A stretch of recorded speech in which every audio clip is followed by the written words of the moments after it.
네, 오늘의 전국 핵심 키워드로 짚어보겠습니다. 구상찬 전 의원, 김현정 더불어민주당 당선인 두 분과 함께합니다. 어서 오십시오. 일단 지금 대통령실에서 인적쇄신, 고심이 깊어지고 있는 모습이 있습니다. 지금까지 여러 가지 이야기들이 나왔었고, 총리설에서는 가장 처음에는 김부겸 전 총리의 총리설도 나왔었고요. 또 아침 사이에는 야권 인사설도 서울서 나오기도 했었는데 아침 속보로는 대통령실에서 검토된 바 없다 선을 긋기도 했거든요. 어떤 인물들이 좀 인적쇄신을 통해서 들어와야 된다고 보십니까? 네, 아무래도 이제 이 총선의 민의를 반영하기 위해서는 예. 화합형 인사가 들어와야 된다고 저는 그렇게 생각을 합니다. 예. 이를테면 이제 그 국민들의 그 분노 뭐 이런 네. 것들이 사실 있었거든요. 그래서 이런 것들을 좀 정리해서 국민들의 마음을 달래고 그래서 화합형 또 생활형 또 이런 인사가 들어와야 되지 않겠나 이렇게 생각을 합니다. 사실 좀 아침에 해프닝이 좀 있었습니다만은 그만큼 용산에서 많은 다양한 스펙트럼 안에서 사람을 고르고 있는 것은 사실인 것 같습니다. 그렇죠. 사실 박영선 전 장관이나 또 양정철 전 의원 민주당 출신이죠. 그만큼 그 청와대에서 또 대통령께서 다양한 스펙트럼 안에서 화합형 또 국민 생활형 이런 사람을 구한다고 봐야 되죠. 그래서 어떻게 보면 이제 국민의 민의를 반영하기 위한 그런 해프닝이 아니었냐 저는 그렇게 생각합니다. 예, 그러니까 지금 화합형이라고 하고 또 민심을 되돌릴 수 있는 그런 인적쇄신을 해야 된다고 한다면 민심에도 설득이 돼야겠지만 야당에서 어느 정도 반발을 좀 줄일 수 있는 인물이 들어야 되는 거 아닙니까? 그렇습니다. 이번 총선 참패의 가장 큰 원인 중에 하나가 윤석열 대통령의 독선적인 그리고 불통의 국정 운영 방식이 큰 포션을 차지한 것도 사실이거든요.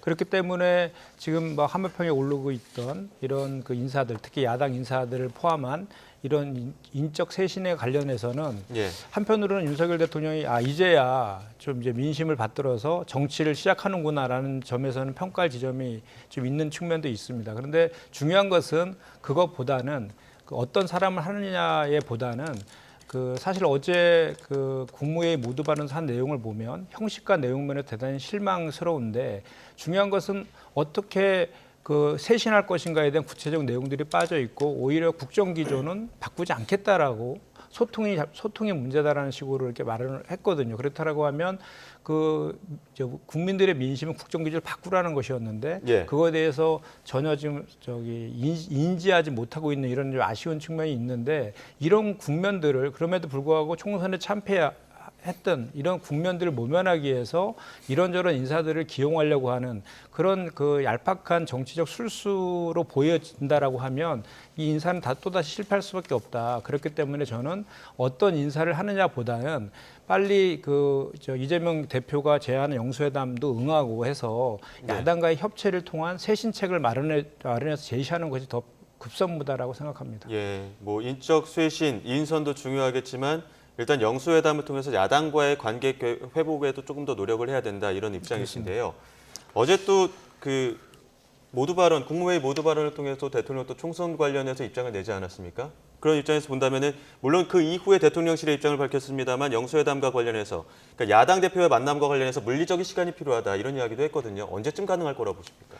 글쎄 가까운 시간 내에는 좀 힘들지 않겠나 이런 생각을 하고 있습니다. 왜냐하면 영수회담이라는 게 결국 야당 대표만 만나는 것이 아니고요.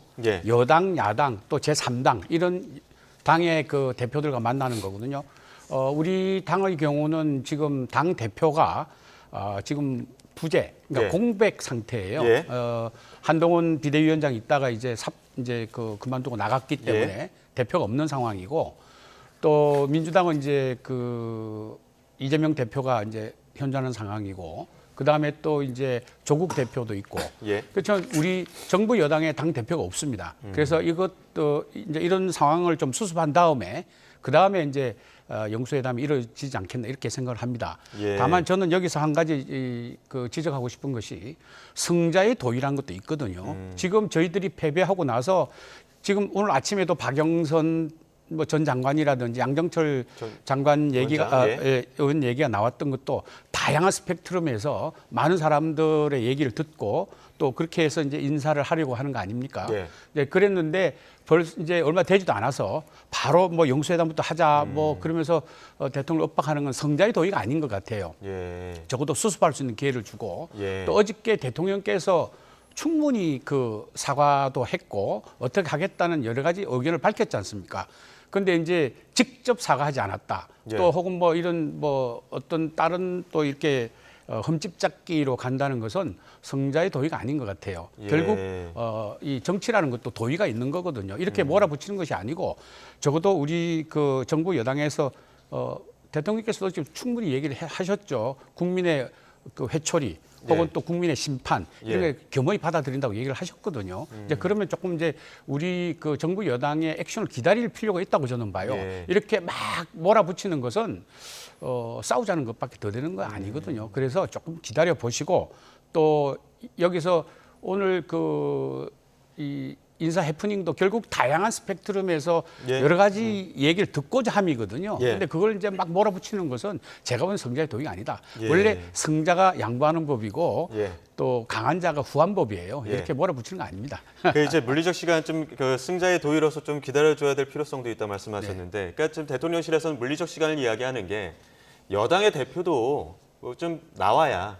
여야 대표 다 함께해서 좀 만나는 그런 자리가 마련될 거 아니냐 이런 식의 어떤 배경이 있는 것 같거든요. 어떻게 좀 바라보고 계십니까? 저는 뭐랄까 이렇게 시간 끌기용 꼼수 아니냐라는 시각이 좀 있어요. 왜냐하면 승자의 뭐 아량이다 이런 말씀을 하셨지만 그 전에도 영수회담 제안을 8차례나 했었잖아요. 그때마다 뭐 피의자라는 이유로 뭐 만나면은 뭐 수사에 영향을 미칠 수 있다라는 논리를 폈지만 이미 그 논리도 이제 탄핵됐잖아요. 이미 그 수사는 다 끝났고 지금 재판 중에 있는 겁니다. 그렇기 때문에 피의자이기 때문에 못 만난다는 논리도 성립하지 않음에도 불구하고 만나지 않았죠. 그것은 결국 윤석열 대통령이 이재명 대표를 만나기 싫다라는 것이거든요. 그래서 이번에도 이것도 뭐 국무회의 때 공개 발언을 한 것도 아니고 그 비공개 때 이제 기자들의 질문에 의해서 뭐 영수회담 가능성이 열려 있다 이렇게 얘기한 것 아닙니까? 그러면서 물리적 시간이 필요하다라고 하는 것인데 실제로 그것은 이제 여당의 지도부가 구성되는 것은 6말 7초 빠르라도 그 정도 되는 것이고 그 이후에도 또 형식에 있어서도 그 여야와 그 여당과 다른 이제 야당의 대표 모두를 같이 합쳐가지고 이렇게 만나려고 하는 그런 의도를 저는 읽혀 보이거든요. 그러면 이재명 대표 임기가 이제 8월입니다. 8월이기 때문에 그런 결국은 이재명 대표 임기 안에 안 만나겠다 이런 식으로 읽힐 수가 있거든요. 그리고 아니 그 지금 175석을 얻은 제1야당의 대표인데 과거에 그 우리가 문재인 정권 때에도 문재인 대통령의 그 지지도가 상당히 높았음에도 불구하고 홍준표 대표 1대1로 만나줬지 않습니까? 그리고 지금 윤석열 정권에서 지금 총선 민심을 바라보는 게 좀 덜 절박하다는 생각이 좀 들어요. 지금은 오히려 국정 운영 거의 레임덕 상태로 지금 와 있는 거 아닙니까? 여당 내에서도 비판의 목소리가 많잖아요. 그렇다라고 빨리 이 국정을 정상화시키려고 하면 야당 대표를 빨리 만나서 오히려 그 여야 협치를 좀 부탁도 하고 그러면서 같이 좀 도와달라 이런 식으로 먼저 해야 될 것이 저는 윤석열 대통령이라고 생각하는데 이렇게 물리적 시간 이렇게 얘기하면서 시간을 끄는 모습들은 적당해 보이지는 않습니다. 아니 대통령을 영수회담만이 최선이라고 저는 생각하지 않습니다. 여러 가지 지금 경제도 어렵고요. 또 여러 가지 상황이 있지 않습니까? 그런데 영수회담이 마치 모든 것을 해결할 수 있는 그런 시각은 전 아니라고 봐요. 지금 현재 그 국민들의 흩어진 마음을 다잡기도 해야 되고 또 지금 뭐 여러 가지 그 외교 문제라든지 또 국내 경제 문제라든지 어려운 문제들 많이 있지 않습니까? 이런 것들을 하면서 서서히 지금 대통령께서 이재명 대표를 안 만나겠다고 얘기하신 것도 아니고 영수회담도 어저께 불과 이제 물론 그 전에 얘기를 하셨죠. 그렇지만 그 전에는 총선 전이었고 총선이 끝난 지 지금 일주일도 안 됐어요. 근데 바로 영수회담 하자. 그거 제가 보기에는 너무 빠르다고 보고요. 또 영수회담 안 한다고 얘기한 것도 아닙니다. 같이 하는데 어려운 것도 풀고 그다음에 영수회담의 시간과 장소 그다음에 또 여러 가지 방법이 있지 않겠어요? 근데 저희들은 아직 영수회담을 같이 할 만한 당 대표가 지금 아직 없습니다. 그럼 여기도 이제 그 쉽게 얘기를 하면 그 몸을 추스리고 그다음에 이렇게 그 정리가 된 다음에 그렇게 만나야지. 여기는 지금 뭐 쑥대밭이 되어 있는데 그 뭐 저기 만나자고 해서 그게 전부는 아니거든요. 예. 그러니까 대통령 입장에서 보면 국정 운영이란 큰 카테고리가 있거든요. 대통령의 가장 큰 거는 국정 운영입니다. 그러니까 국정 운영을 잘하기 위해서 여당 대표, 야당 대표 만나야죠. 예. 그렇지만 이렇게 급하게 아직 여기 추스리지도 못했는데 또 무슨 얘기를 하더라도 예. 답변에 그 자세가 되어 있는 상태에서 만나야 되는데 무조건 만나자. 저는 이건 아닌 것 같아요. 그리고 그럼 3당은 어떡할 겁니까? 그러니까 이거는 천천히 또 이제 정리가 된다. 수습할 시간이 있어야죠. 그렇게 그럼요. 보시는데 네네. 이제 수습할 시간이라고 한다고 하면 이제 대통령실에서 인적쇄신과 함께 조직 개편 검토가 나오지 않습니까? 그렇습니다. 네네. 그럼 어제는 법률수석 신설 검토가 얘기 나왔었고 또 오늘은 정무특임 장관 어떻게 보면은 국회 소통 채널이라고 할 수 있는 어떤 특임 장관 자리를 좀 만들려고 하는 검토들도 있는 것 같은데 이런 부분 어떻게 바라보십니까? 저는 특임 장관 필요하다고 봅니다. 왜냐하면 지금 현재 아까 우리 저기 민주당에서 나와서 하셨던 말씀 저희도 가슴 깊게 새기고는 있습니다. 대통령께서 처절함이 좀 부족하다는 국민들의 얘기, 저는 청와대에서 저 용산에서 잘 들어야 된다고 새겨 들어야 된다고 생각합니다. 당에서도 수직적 조직이라든지 또 수직적 관계 이런 것에 대해서 저희들이 그 생각하는 바가 많이 있었거든요. 우리가 총선을 이렇게 크게 패배했기 때문에 이제 고쳐 나갈 겁니다. 그렇지만 제가 보기에는 인적 쇄신안이 정리가 되고 난 다음에 그래서 이제 이렇게 정리가 되고 또 야당도 만나고 야당의 협조도 구해야 되죠. 여당 혼자서 국회를 이끌어 나갈 수 없고 전국을 할 수 없습니다. 근데 제가 좀 저도 약간 좀 반론을 제기하면 이런 게 좀 아쉬운 거죠. 그러니까 뭐냐면 저는 윤석열 대통령이 용산이라는 섬 안에 갇혀 있다는 생각이 들어요. 그러니까 예를 들면 우리 저기 작년에 부산 엑스포 유치 실패를 29명밖에 저기 얻지 못했잖아요. 그래서 다 참패를 했는데 윤석열 대통령만 이길 줄 알고 있었다는 거 아닙니까? 막판까지. 그런 보고 체계라든지 그리고 민심을 잇는 그 판단의 그 라인들이 지금 제대로 작동되지 않는다는 생각이 들 수밖에 없는 것이 사실은 저희가 국정 운영을 그 전에도 해왔던 사례들을 보면 그 이제 총선이 이제 결과가 이제 예상이 되잖아요. 예상이 되면 총선에서 참패할 것이다 또는 이길 것이다 이런 두 가지의 시나리오를 가지고 두 가지에 대한 준비들을 다 해놓는 게 그동안에 다 국정 운영의 다 관리 아니었습니까? 그러면 이번에 총선 참패는 사실 예상되지 않았겠습니까? 그렇다라고 하면 조금 전에 말씀하신 지금부터 그거를 생각해서 뭐 누구를 기용하겠다, 정부 조직을 바꾸겠다 이렇게 할 것이 아니라 이미 준비를 해놔야 된다는 거죠. 제가 예를 들면은 저희가 2021년도에 그 서울시장과 부산시장 재보궐선거에서 저희가 졌어요.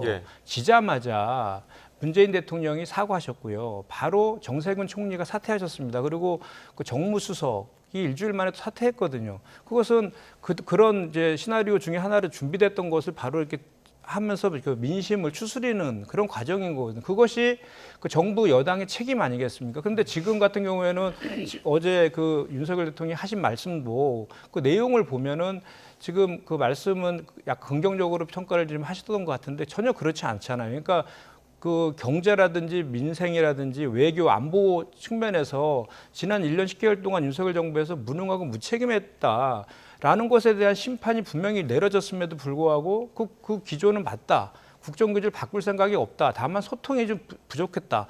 이런 식의 그 생각 정도만 갖고 있다라고 하면 지금의 국면 전환이 정말 쉽지 않을 것이다. 그리고 그렇게 뭐 예를 들어 인적 쇄신이라든지 뭐 그 정부 조직 일부 바꿔가지고 이 국면을 모면하려고 한다라는 것은 그 진정성에 대해서는 국민들이 다 지켜보고 계시기 때문에 그 진정성이 다 확인이 될 것입니다. 그렇기 때문에 제일 중요한 것은 진정성이다. 저는 이렇게 봅니다. 자, 주제를 좀 바꿔서 두 번째 주제로 넘어가도록 하겠습니다. 두 번째 키워드가 준비되어 있습니다. 키워드부터 띄워주시죠.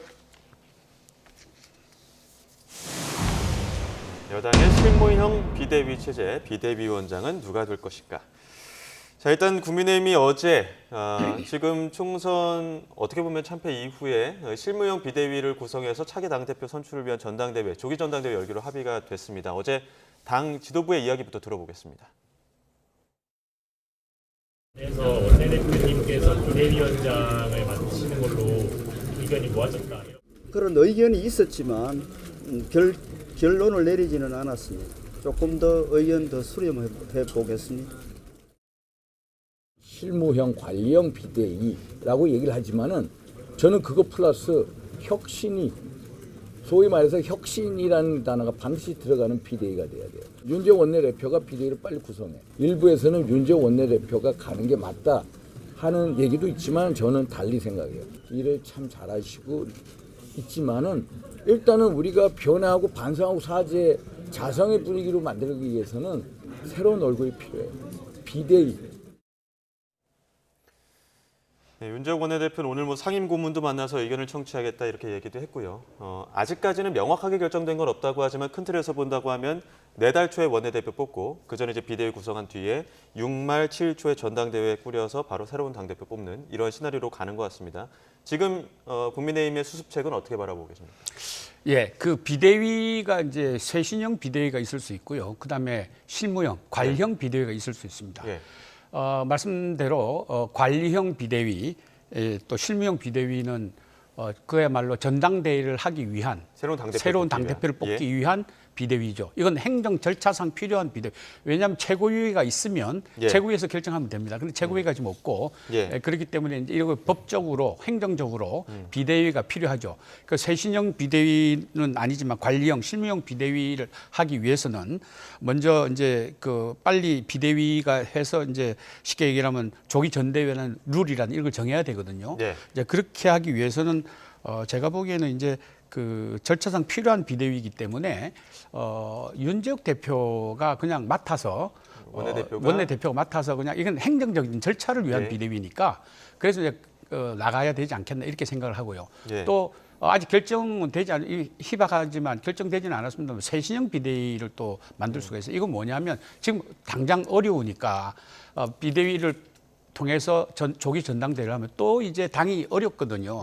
전당대회를 하기 시작하면 이제 또 후보들이 나와서 서로 이제 경쟁하다 보면 또 잡음이 일어날 수가 있습니다. 격화될 수도 있고. 그래서 이제 그런 실무형 비대위라기보다 쇄신형 비대위를 통해서 좀 길게 가자. 그래서 지금 당을 수습하고 대통령과의 이제 호흡도 다시 맞춰야 되고, 그다음 야당과의 협치, 또 야당에게 우리가 또 이렇게 도움받아야 될 일이 많이 있습니다. 국회를 열다 보면. 그래서 그런 야당과의 협치 이런 걸 통해서 이렇게 비대위에서 만들어가면서 쇄신형 비대위는 이제 실질적인 당 대표를 좀 늦게, 그러니까 뭐 제가 보기에는 뭐 한 연말 정도에까지 한 6개월 내지 이렇게 늦게까지 가서 일단 먼저 수습을 하자는 얘기죠. 이게 누가 뭐 당권을 잡고 이런 게 중요한 게 아니고 당이 어려우니까 수습을 하기 위해서는 쇄신형 비대위가 필요합니다. 근데 이건 조금 객관적으로 봤을 때 조금 가능성이 낮고요. 아까 말씀하셨던 대로 이제 실무형 비대위가 이제 필요한데 거기에 조기 전당대회. 조기 전당대회를 하기 위한. 그래서 이제 실무형 비대위라는 게 비대위 끝까지 간다는 게 아니고 전당대회를 하기 위한 행정적 절차입니다. 그래서 그건 이제 제가 보기에는 비대위에 제가 보기에는 그냥 또 다시 뭐 누굴 뽑고 이런 것보다는 지금 윤재욱 대표가 원내대표가 이제 얼마 남지도 않았고 해서 한 달, 2달 정도 안에 다시 조기 전대를 하면 다시 뭐 비대위를 뽑고 이런 것보다는 윤재욱 원내대표가 지금 현재 그냥 이어나가서 하는 걸로 아마 양해가 되는 걸로 그렇게 알고 있습니다. 그래서 그 실무형 비대위는 그렇게 진행되지 않을까 싶습니다. 원래 임기 이제 4달 말일까지인데 한 5월 둘째 주쯤에는 이제 원내대표 선출하면서 자연스럽게 좀 이임하는 정도로 지금 정리가 되는 부분인 것 같아요. 타당이지만 지금 이 수습책은 어떻게 바라보고 계십니까? 일단 윤재욱 원대가 비대위원장을 고사한 거로 제가 좀 들었고요. 그리고 지금 사실은 이게 이제 당원 당규상 이제 현재 비대위원들이 사퇴했기 때문에 비대위를 만들 수밖에 없다. 그렇기 때문에 이제 비대위인데 실무형 비대위로 해서 빨리 조기 전대하자 이런 이제 얘기인 것 같은데 저는 약간 좀 생각이 틀립니다. 왜냐하면 그 윤재욱 원대가 이제 5월 중순인가요? 초쯤에 원내대표 선출이 있거든요. 그 선출이 있을 때 새로운 원대를 뽑아서 그 새로운 원대가 뭐 비대위를 다시 만들 것이 아니라 그냥 권한대행으로 해가지고 6말 7초로 있는 조기 전당대회를 준비하면 되는 하는 것이 오히려 제일 깔끔하지 않을까 하는 생각이 드는 것이 윤재욱 원내대표도 이번에 총선 참패에 가장 큰 책임이 있는 분이에요. 공동선대위원장 맡으셨잖아요. 그 한동훈 전 비대위원장하고 그리고 집권 여당이 비대위가 벌써 이번에 뜨면 4번째입니다. 그렇죠.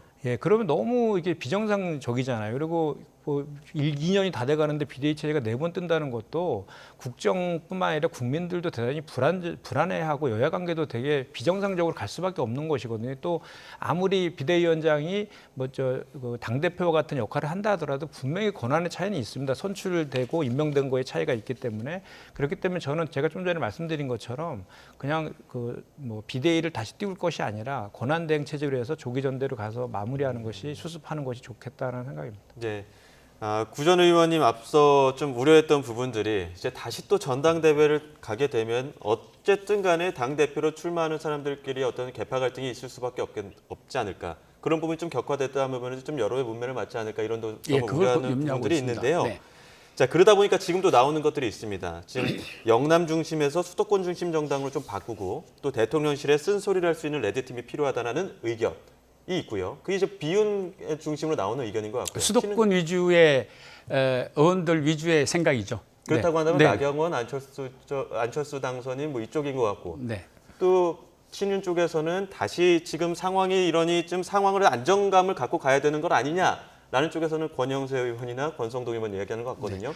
어느 쪽이 맞다고 보십니까? 그게 이제 아까 말씀드렸는데 그게 이제 쇄신형 비대위냐 예. 혹은 이제 실무형 비대위냐가 연결이 되어 있습니다. 왜냐하면 쇄신형 비대위는 아까 말씀드렸던 대로 이제 비대위를 좀 오래 가면서 당을 먼저 수습하자는 입장이거든요. 예. 그러면 이제 뭐라 그럴까요? 총선 위기 관리부터 시작해가지고 당과의 용산과의 관계, 당정의 관계가 좀 안정되기까지 예. 조금 길게 가자는 거군요. 예.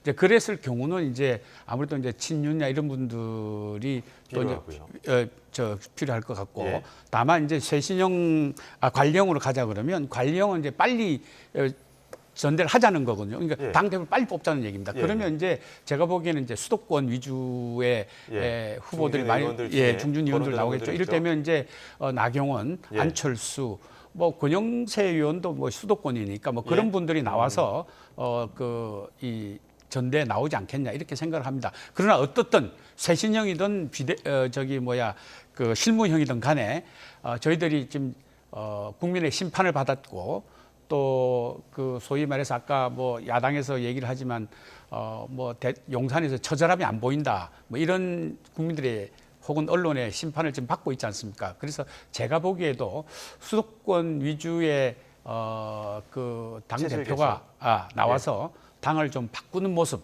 그래서 국민들에게 우리가 변화하는 모습, 뭐 이런 것들을 보여주는 게 저 개인적으로는 괜찮지 않겠냐 이런 생각이 듭니다. 자, 체질 개선과 안정 유지 어떻게 보면 친윤과 비윤 간의 어떤 주장하는 점이 조금씩 온도차가 있습니다. 어떻게 바라보십니까?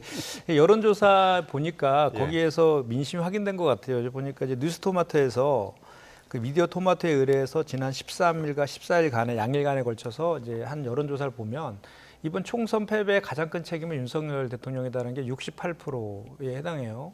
그러면 차기에 그러면 그 당대표는 누가 했으면 좋겠냐라는 거에 대해서 그 국민 전체를 대상으로 여론조사를 보면 1위가 유승민 의원으로 나오거든요. 그리고 이제 그 다음에 한동훈 전 비대위원장도 나오고 그 다음에 이제 나경원, 안철수 이렇게 나오고 권성동 소위 말해 권성동이나 이렇게 친윤 인사들은 아예 하위권으로 내려가 있고 거의 1, 2%대 아주 저조한 그 지지를 받고 있더라고요. 그리고 이제 국민의힘 지지층만을 대상으로 했을 때는 한동훈 전 비대위원장이 1위이고 또 나경원, 안철수 순입니다. 그 얘기는 뭐냐면 이번 총선 책임의 가장 큰 원인이 이제 윤석열 대통령이 있지만 같이 했던 친윤 인사들에 대한 책임론도 같이 묻고 있는 거거든요. 그래서 이 당을 그러면 수습하기 위해서는 다시 친윤 인사가 국정 안정을 위해서 다시 당대표를 맡아야 되는 거에 대해서는 국민들뿐만 아니라 국민의힘이 내에 있는 당원들조차도 부정적으로 보고 있다는 것이죠. 그거 민심을 따르겠다고 하셨으니까 그 민심대로 이제 윤석열 대통령도 수직적 당정 관계, 당무 개입 이런 오해에 살 만한 것들은 아예 손을 떼고 당에다가 민심을 따라서 지도부를 구성할 수 있도록 맡겨두는 것이 좀 필요하고 그 방향은 이제 그 비윤 인사 쪽에서 나오는 것이 일반적으로 이렇게 상식적이지 않을까라는 저는 생각을 하는데 과연 그렇게 될지는 또 의문입니다. 네, 김현정 단장님 말씀하셨던 여론조사는 다시 한번 말씀드리자면 여론조사 전문기관 미디어 토마토가 뉴스토마토 의뢰로 13일부터 14일 양일간 만 18세 이상 전국 남녀 1,017명을 대상으로 국민의힘을 누가 이끌어가는 것이 좋다고 보는가라고 물어본 결과를 지금 언급을 해주셨습니다. 자, 마지막 키워드로 민주당 이야기를 좀 해보도록 하겠습니다. 마지막 키워드 띄워주시죠.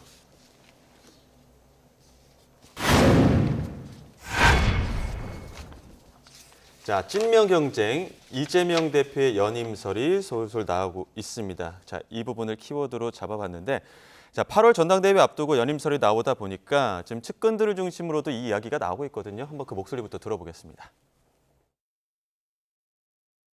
이재명 대표 이번 전당대회 출마해서 연임하는 걸로 가닥이 잡혔습니까? 이재명 당대표가 당내 통합이라든가 또는 이런 걸 확실히 강화할 수 있고 국민이 원하는 대여투쟁 그런 걸 확실하는 의미에 있어서 뭐 연임을 한다고 하더라도 그 나쁜 카드는 아니다고 생각합니다. 다만 이재명 대표가 굉장히 너무나 힘들고 고통스럽기 때문에 뭐 이건 좀 다시는 하지 않겠다 뭐 그런 비슷한 말씀을 하신 걸로 기억을 하는데 그 당시는 당내에서 여러 가지 뭐 사법 리스크 때문에 공격도 많이 받고 다양한 의견들이 있지 않습니까? 근데 지금은 상황이 완전히 달라졌지 않습니까? 그 당시하고. 이재명 대표 그 선거 기간 중에는 당대표라는 이 직함 자체 3D 중에 3D 너무 힘들고 힘들어서 억지로 시켜도 하지 않겠다 이렇게 얘기를 했거든요. 네. 연임설 가능하다고 보십니까? 일단 당원 당규상 연임 제한 규정은 없기 때문에 뭐 가능성은 열려 있는 것인데 이 정도 발언이면 본인이 거절할 수도 있는 거 아닙니까? 그렇죠. 예. 예. 아니, 저도 이제 당 대변인을 해봤는데 정말 그 당직 맡아서 하는 게 힘들거든요. 예.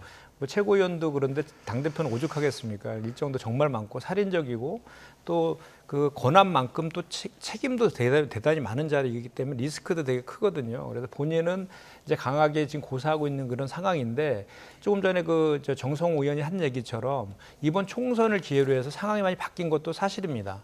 그러니까 사실 그 전에는 소위 이제 그 보수랑 여당에서 만든 프레임이라는 그 사법 리스크가 항상 그거에 대해서 문제제기가 있어 왔지만 이번 총선을 통해서 오히려 그 사법 리스크보다는 표적 수사 그리고 뭐 야당 탄압성 수사에 대한 그런 심판도 이번에 총선에서 같이 있었다고 보는 것이고 그래서 이번에 총선 승리로 인해서 이재명 당대표가 당의 통합하고 그 이제 대여 투쟁의 그 상징으로 분명히 확인된 것도 검증된 것도 사실이거든요. 그리고 또 현실적인 측면에서 보면 우리 더불어민주당이 지금 175석의 거대 야당입니다. 그런데 지금 다양한 이제 의원들로 구성되어 있는데 이 거대한 그 더불어민주당이라는 홀을 그 리더십을 가지고 이렇게 이끌어갈 현실적인 그 다른 그 이재명 대표를 빼고는 또 마땅히 떠오르는 분도 좀 없기 때문에 현실적으로 그런 얘기들이 지금 나오고 있는 것 같은데 그것은 뭐 본인을 현재는 이제 그걸 아니다라고 부인하고 있는 그런 상황이기 때문에 결국은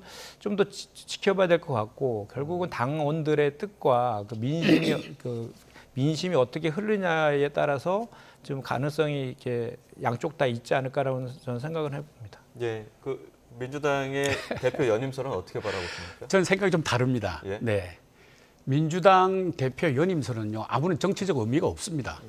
잘 생각해 보십시오. 지금 뭐 완사이드 이겼다고 주장하시는데요. 지금 이번 그 총선에서요, 그 무효표가 131만 표가 나왔습니다. 그럼 바보가 아닌 다음에야 131만 명이요 무효표를 던졌어요. 그건 뭐냐면 우리도 패배했지만 민주당도 완사이드 이긴 게 아닙니다. 조국 신당을 보십시오. 우리 시작하기 전에 한두 석 생각했지 않습니까? 12석, 13석이 나왔습니다. 이건 뭐냐면 민주당이 승리했다고 주장하는 것은요, 그건 어느 도단이죠. 어려웠죠. 그래서 지금 이재명 대표가 연임한다는 것은 아무런 정치적 의미가 없습니다. 보십시오. 비명 행사라 그래서 모든 것을 다 전부 그 이재명 당으로 만들어서 이게 민주당이 아닙니다. 이재명 당입니다. 옛날에 김대중 선생이나 혹은 많은 그 야당에서 했던 그런 민주당이 아니고요. 이재명의 사당이 됐습니다. 그런데 다시 정성호 의원이 재미난 얘기를 했더라고. 나쁜 카드가 아니다. 나쁜 카드죠. 그 지금 연임한 건 김대중 선생 이후로는 단 한 번도 연임이 없었습니다. 이제 이재명 당 대표가 당 대표이든 아니든 관계없이 이재명 사당이 돼버렸거든요. 그래서 이거는 특별한 정치적 의미가 없다. 저는 이렇게 봅니다. 이 부분에 대해서 김윤정 당선인께서도 한마디 하셔야 될 것 같은데. 적어도 국민의힘에서 할 비판은 아닌 것 같아요. 뭐 윤석열 대통령이 그 당대표 선거에 개입해가지고 유루까지 당원 100%를 바꿔가지고 본인이 원하는 김기현 저 전 당대표 세우고 이렇게 하다가 결국은 다 실패해가지고 또 그것도 본인의 아바타라고 불리는 한동훈 장관을 비대위원장으로 해서 이번 총선에 참패에 같이 공동체임을 그런 진 정당에서 할 얘기는 아닌 것 같고요. 저희 더불어민주당이 이번 총선에서 승리했다고 하지 않습니다. 이건 혹독하게 윤석열 정권에 대한 준엄한 국민의 심판이었던 것이죠. 그리고 저를 비롯해서 더불어민주당의 후보들은 그 심판의 수단과 도구였다라고 저희는 생각하고 그 역할을 잘 하겠다는 얘기를 드리는 것인데 제가 드린 그 말씀의 이면에는 이런 게 있는 겁니다. 이재명 대표가 지금 윤석열 정권에서 불통과 독선적 국정 운영에 대한 피해자의 상징성이 생겨버렸어요. 그것은 윤석열 대통령이 그렇게 키워놓은 겁니다. 그런데 지금 현재 그 윤석열 대통령 국정기조를 바뀔 생각도 아직 하지 않고 있고 또 민생과 그 외교안보와 관련된 것들도 어떤 쇄신책을 하겠다라는 것도 아무 얘기도 없어요. 구체적인 내용도. 그렇기 때문에 제1야당으로서는 원래 그 국정 운영에 대해서는 정부 여당이 무한 책임을 지는 것이고 제1야당은 그거에 대해서 견제 감시 역할과 대안을 제시하는 역할을 하는 것이잖아요. 그런 역할을 하는 것에 있어서 가장 적임자가 이재명 대표다라는 의견들이 있다라는 제 말씀을 드린 것이고 본인의 입장은 뭐 고수하고 있는 거고 결국은 당신과 민심에 의해서 결정될 것 아니냐라는 말씀을 제가 드린 겁니다. 제가 좀 반론을 좀 제기하자면 말씀이죠. 아까 저기 그 룰을 고쳤다 그러는데 민주당도 룰을 고쳐서 권리당원을 엄청 크게 많이 저기 비율을 높였잖아요. 그건 저희들도 마찬가지지만 권리당원 몫을 높인 것도 민주당이 맞고요. 당원 그 다음에 100%는 아니죠. 제가 보기에는 그 다음에 지금 제가 이재명 대표가 추대될 거라고 제가 확실히 예상을 하는 가장 큰 이유 중에 하나는 재추대 받습니다. 봤는데 제가 보기에는 이게 300명 중에 1명의 국회의원보다는요 사법 리스크 때문에 본인이 부인하고 있지만 당 대표 연임을 하려고 그럴 겁니다. 왜냐하면요 당 대표에 있으면서 사법 리스크를 줄여야지 그렇지 않고 그냥 당 대표가 아니고 그냥 일반인 국회의원으로 있으면 본인이 그 리스크를 줄이지 못할 거예요. 그래서 제가 보기에는 분명히 당 대표를 추대돼서 연임하실 거라고 저는 봐요. 그래서 사법 리스크를 줄이려고 노력하지. 그 정성호 의원이 누굽니까? 그 이재명 대표의 오른팔이잖아요. 이미 다 제가 보기에는 이미 내부적으로는 그렇게 진행이 되고 있지 않나 저는 이렇게 봅니다. 저 분명히 예상하는데요. 연임하실 겁니다. 제가 봅니다. 자, 일단 연임 재추대에 앞서서 일단 22대 국회 시작하기 전에 더불어민주당도 원내 사령탑 뽑아야 되지 않습니까? 네, 지금 그렇습니다. 여러 인물들이 화면평에 오릅니다. 뭐 김민석, 김병기, 김성환, 김영진, 박주민, 박찬대 당선인까지 여러 인물들이 나오고 있는데 차기 사령탑, 원내 사령탑의 면면을 어떻게 바라보고 계십니까? 먼저 김현선 나사님. 네, 일단은 저희가 3선 이상이 44명인가 그렇다고 하더라고요. 그래서 지금 복수의 지금 원내대표 후보군들이 지금 오고 있는데 아마도 이번에 제가 들어오기 전에 좀 이렇게 확인해 보니까 한 5월 초 정도에 뽑을 것 같고 또 이제 더불어민주연합과의 이제 합당 절차도 이제 진행이 돼서 그것이 뭐 절차를 다 마무리되는 시간이 많이 걸리지만 합당하기로 결정이 된다라고 하면 그 더불어민주연합의 당선자들과 저희 이제 이번에 당선된 사람들까지 포함해서 이제 투표권이 주어진다라고 이렇게 하더라고요. 근데 제가 봤을 때는 저기 계신 분들 중에 이제 대부분이 이제 윤석열 정권에 대한 그 폭력적 국정 운영을 심판해야 되겠다라고 주장하는 분들이 대부분이 있어서 사실 뭐 이렇게 색깔로 봤을 때 이렇게 큰 차이는 사실 잘 모르겠습니다. 그래서 어쨌든 중요한 것은 지금 현재 175석이라는 거대 야당을 만들어질 국민들의 민심을 가장 잘 반영해가지고 대여 투쟁이라든지 또는 대한정당으로서의 역할을 가장 잘할 수 있고 어쨌든 안에 다양한 계층들을 아울릴 수 있는 그런 분이 뽑히는 게 좋지 않을까 하는 생각을 해봅니다. 일부 당선인들 목소리 중에는 법사위원장과 국회의장 자리 모두 가져올 수 있는 사람이 원내 사령탑 돼야 된다 이런 주장도 나오던데 어떻게 좀 생각하십니까? 국회라는 게요 균형이 정말 필요합니다. 지금 민주당 입장에서 보면 뭐 국회의장도 부의장도 그리고 법사위원장도 다 가져가겠다는 거거든요. 이게 정치라는 게요 균형의 묘거든요. 아무리 완사이드 이겼다 그래도 정치는 결국 균형을 지켜야 되거든요. 그렇지 않습니까? 법사위원장까지 가져가겠다면 all everything 모든 거 다 하겠다는 겁니다. 그래서 그러다 보면 결국 또 이 그 국회에서 난투극이 벌어지고요. 똑같은 정치 혐오가 생길 거예요. 그래서 제가 보기에는 뭐 남의 당의 무슨 원내 대표를 제가 저기 누구다 지명하기보다는 아니겠지만 평가를 할 수는 없지만 제가 보기엔 그래도 합리적인 분, 또 가능하면 친명이 아닌 분. 그런 분이 합리적으로 했으면 좋겠다는 그런 소망을 갖고 있습니다. 알겠습니다. 여기까지 듣도록 하겠습니다. 네. 지금까지 구상찬 전 의원, 김현정 더불어민주당 당선인 두 분과 함께했습니다. 고맙습니다.